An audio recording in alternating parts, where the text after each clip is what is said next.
لا تنصروا، اگر تم ان کی مدد نہیں کرو گے۔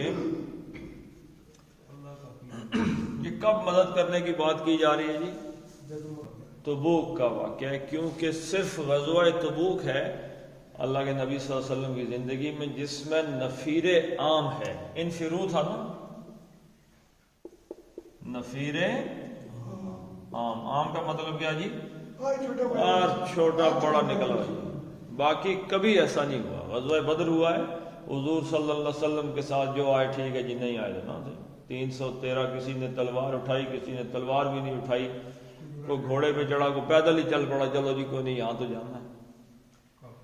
غزوہ احد میں بھی، غزوہ خندق تو چلو تھا ہی وہاں پہ، باقی سب کو نکلنے کا حضور صلی اللہ علیہ وسلم نے کبھی حکم نہیں دیا۔ غزوہ تبوک میں سب کو نکلنے کا حکم دیا اور سب کو کہا کہ مال دو، آزمائش، اور اس کو جیش اسرا بھی کہتے تھے، یعنی کہ حالات بڑے سخت تھے، ٹائٹ صورتحال تھی، پیسوں کی انتہائی کمی تھی، کھانے پینے کا سامان، سواریاں نہیں تھیں۔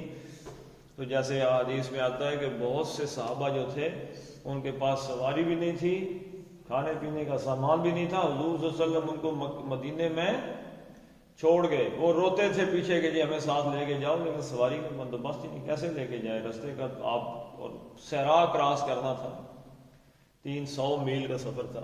تو الا تنصروہ، تو اگر تم اب حضور صلی اللہ علیہ وسلم کی مدد نہیں کرو گے، اب سے مراد کیا ہے؟ تبوک، یعنی اب تمہاری مدد کی ضرورت آ گئی ہے۔ اگر اب تم مدد نہیں کرو گے تو کیا ہوگا جی؟